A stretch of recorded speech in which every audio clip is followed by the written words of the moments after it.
You're about to break my wrist. Can you stop? You are about to fucking break my wrist. Stop moving. Stop now. Stop it. Stop resisting, man. If you would stop, and I would tell you. Now stop. You are such a pussy. You are such a pussy. I think the litmus test is if you get pulled over for a speeding ticket and you're seriously not afraid for your life and you're actually working on how you can get out of it, you're white. You know what I'm saying? Let's just use that as a baseline. I personally think you can't be following any of the news stories of all the killings of black men and black women by police officers, Black Lives Matter, that whole movement, and not understand that racism very much still exists. That it's systemic, that it's woven into the very fabric of our society. I don't know if it's happening more than it used to, or if we just now have the tools through social media to really give it a platform and to amplify it. But I do think it's become part of the, is it the zeitgeist when it's in the air? I think it's become part of the zeitgeist, and I think that's a great thing, because I think it's for the first time that white people are being challenged. That's the first time they're being asked to identify as a race. And the first time I think that they're being asked to look at the behavior of some of their race and see that it's reflective on all of them. It's tantamount to saying, well, you kind of cheated, didn't you? I mean, yeah, we all ran that race, but you had 3, 4, or 5 more steps, you know, before me. So I think on that level it's challenging. On the other level, I think it challenges their entire concept of the way the world runs.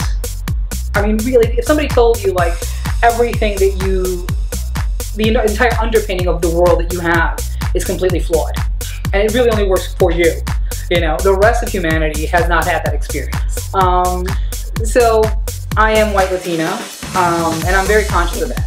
I wasn't aware of the fact that I looked white to many people until high school, but apparently I do.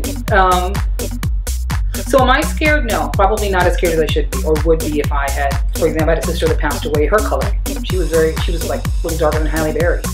And I'm always conscious of the fact that I would have had a very different life experience. You know, to the victor go the spoils, including having the highest place in the hierarchy, right? So the whiter you are, the better. That's why an entire island of the Dominican Republic has no clue they're black. Literally no clue, which I find, you know, and then they go into the culture, but it is really very much a, well, I can't be that, you know. Those were the slaves. Or you can't be indigenous. They worked really hard at those mines, you know. So it was always about wanting to be as close to the colonizers as possible, or a direct descendant of the colonizers. But the whiter you are, the better, and that's just generally understood. And it resonates. It has ripple effect to this day. It affects everything from the way we treat each other, look at each other, from the way we feel about each other, and we immediately categorize. So we know who's who, you know.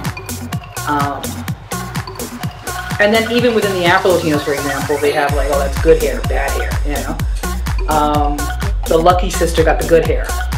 And you don't focus on that, you focus on the fact that I worked really hard, but I tried really hard, but I really, you know, I did this or I did that. It's not just a privilege, but yeah, it is.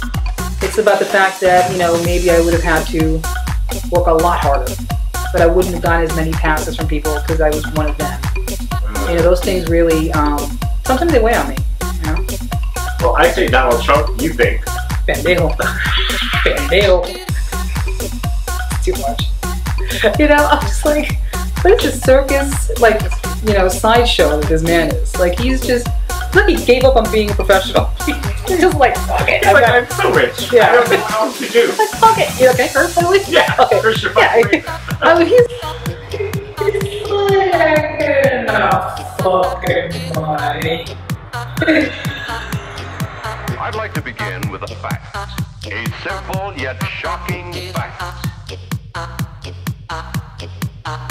It is this.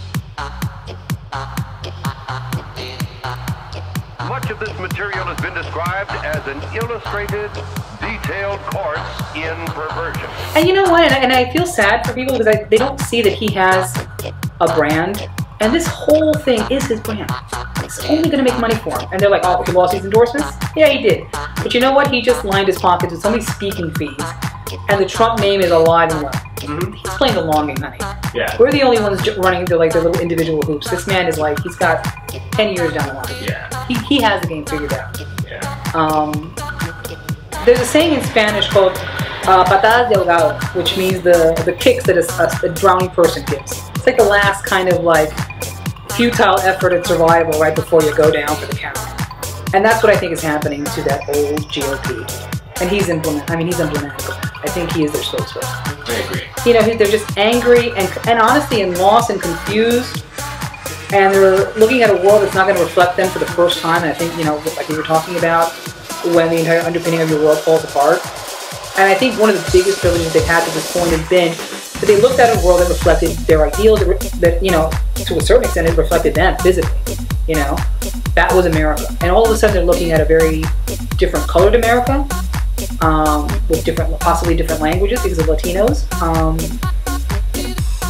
And they kind of don't want to give up that privilege, even though there's a reason why the U.S. doesn't have an official language. We were always meant to be forged around the ideals. Mm-hmm. It's what keeps people coming over. That's why I said that's the beauty of this country. Yeah. All you have to do is buy in, and you're an American, you know, and you'll die for that flag.